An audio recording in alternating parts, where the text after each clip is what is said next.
கடவுளுடனான உறவு என்பது பிறர் சொல்லிக் கொடுப்பதினால் மட்டும் வந்துவிடுவதில்லை, ஒருவருடைய சொந்த சுயத்தில் எழுவதும் கூடதான். ஆண்டின் பொதுக்காலம் 21ஆம் ஞாயிற்றுக்கிழமை ஆகிய இன்று காஸ்பல் ஹீலிங் மினிஸ்ட்ரி வழியாக இந்த செய்தியை உங்களோடு பகிர்ந்து கொள்வதில் மகிழ்ச்சி அடைகிறேன். இயேசு கிறிஸ்துவை உலக கண்ணோட்டத்தில் பார்க்காமல் நம்முடைய வாழ்வின் மீட்பராகவும் கடவுளுடைய மகனாகவும் பார்க்கப்பட்டதுதான் இன்றைய நற்செய்தி வாசகம். இயேசு ஒரு நல்ல போதகர் என்றும் ஒரு சிறந்த மகான் என்றும் தீர்க்கதரிசி என்று மட்டும் கண்டுகொள்வதில்லை. அதையும் கடந்து ஒரு உணர்வு, ஒரு வெளிப்பாடு, ஒரு உறவைத்தான் இன்றைய நற்செய்தியிலே நாம் வாசிக்க கேட்டோம். இந்த நற்செய்தியினுடைய பின்னணியை கொஞ்சம் யோசிக்கணும்.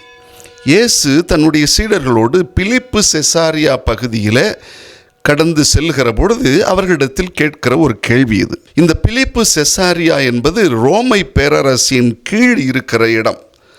அங்கே பலதரப்பட்ட தெய்வ வழிபாடுகள் இருந்தது, நிறைய வழிபாட்டு இடங்களும் இருந்தது.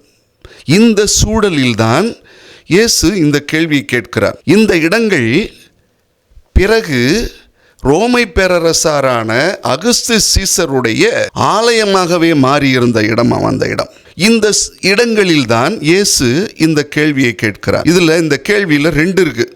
ஒன்று, மற்றவர்கள் என்ன சொல்லுகிறார்கள் என்று. அவங்க எல்லாம் சொல்கிறாங்க, இட்ஸ் ஓகே, அதை பற்றி கவலைப்படலை இயேசு. அடுத்ததாக இயேசு கிறிஸ்து தன்னுடைய சீடர்களை பார்த்து கேட்கிற கேள்வி, நீங்கள் என்னை பற்றி என்ன சொல்கிறீர்கள் என்று கேட்டான். உடனடியாக பேதுருவுடைய பதில் வருகிறது. இந்த பேதுரு சொன்ன உடனே இயேசு அவருக்கு சொல்கிற வார்த்தை, இது உன்னுடையதல்ல, இது தந்தையினுடைய வெளிப்பாட்டினால் வருகிறது என்று சொல்லுகிறார். பேதுரு ஏதோ தன்னுடைய அறிவின் பூர்வமாக கொடுத்த விளக்கம் அல்ல, ஏதோ ஆய்ந்தறிந்து சொல்லுகிற விளக்கமும் அல்ல, அவருடைய அனுபவபூர்வமான ஆன்மீக அனுபவம், ஆன்மீக வெளிப்பாடுகளினால் சொல்லப்பட்ட செய்தி இது. அதனால்தான் சாக்ரட்டிஸ் எப்பொழுதுமே சொல்வாராம், ஆராயப்படாத வாழ்க்கை வாழ தகுதியற்று என்று சொல்வாராம். பேதுருடைய பதில் 2ஆம் கை நம்பிக்கை அல்ல, அவருடைய சுய பரிசீலனையினால், அவருடைய இறை உறவினால் வந்த வெளிப்பாடு என்று சொல்கிறார்கள். அன்புக்குரியவர்களே, பிறருடைய கருத்துக்கும் தம்முடைய சுய ஆய்வுக்கும் நிறைய வித்தியாசம் இருக்குதுன்னு சொல்லுவாங்க. உளவியல் என்ன சொல்கிறாங்கன்னா, பிறருடைய கருத்து என்பது ஒரு ஃபோட்டோ மாதிரி. ஒரு ஃபோட்டோவை பார்த்து அதை பற்றி விளக்குகிற விளக்கம் இருக்கிறது பாருங்கள், அது பிறருடைய கருத்து. ஒரு கண்ணாடியில் நம்மை பார்ப்பது என்பது சுய ஆய்வு.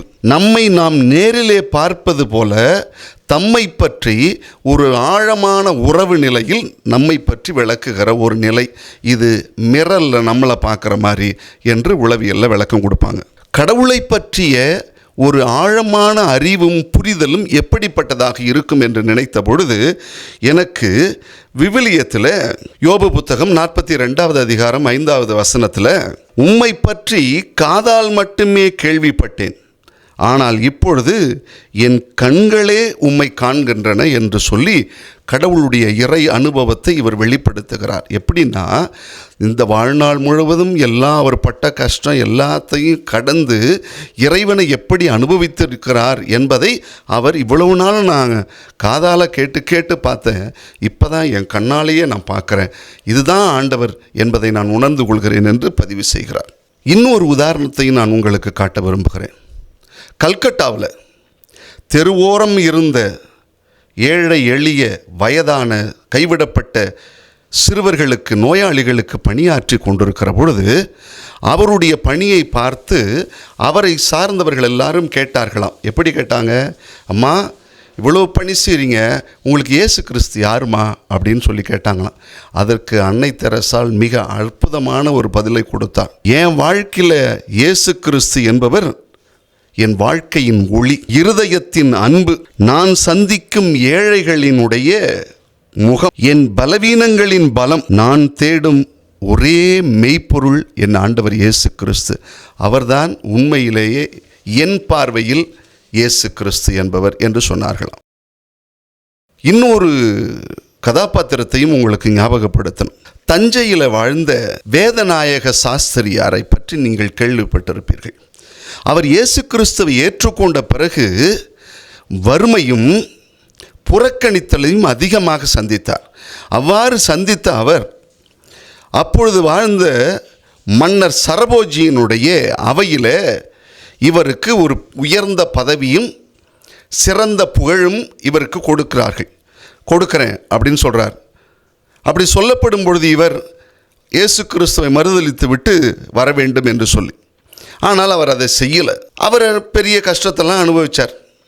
அப்பொழுதும் அவரை பார்த்து கேட்டார்களாம், இயேசு உங்களுக்கு யார் அப்படின்னு கேட்டாங்களாம். அவர் இயற்றிய பாடல்களே அதற்கு பதில் தருகிறது என்று சொன்னார்கள். ஆராரோ ஆரிராரோ என் ஐயா, பெத்லகேம் குறவஞ்சி என்றெல்லாம் எழுதிய அவர் இதற்கு ஒரு சிறந்த பதிலையும் கொடுக்கிறார். என் வறுமையிலும் என்னை உயர்த்திய என் சொந்த தலைவன் என்று சொல்லி அவர் பதில் கொடுக்கிறார். அதே கேள்வி, இயேசு கேட்ட கேள்வி இன்றைக்கி நமக்கும் கேட்டால் நாம் என்ன பதில் சொல்கிறது?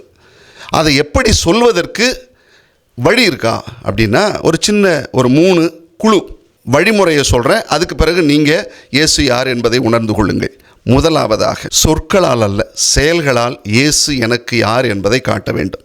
மன்னிப்பு, அன்பு, கருணை, இரக்கம், இதை பேசுவதை விட செயலில் நாம் வெளிக்காட்டும் பொழுது இயேசு எனக்கு யார் என்பது வெளியே தெரியும். புயல் போன்ற தருணங்களில், சோதனை கட்டத்தில் நம்பிக்கை இழக்காமல் ஆண்டவர் இயேசுவின் மேல் நாம் உறுதியான பற்று கொண்டு நம்பிக்கை கொண்டு வாழுகிறோம் பாருங்கள்.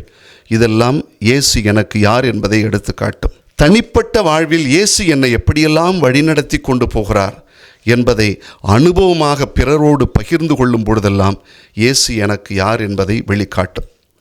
ஏதோ படிச்சுட்டு பார்த்துட்டு சொல்கிறதில்ல, அனுபவமாய் ஆராய்ந்து பார்த்து உணர்ந்து இயேசுவுடனான உறவில் நாம் எனக்கு இயேசு யார் என்பதை வெளிப்படுத்துவதுதான் ஒரு சிறந்த உயர்ந்த பதிலாக இருக்கும்.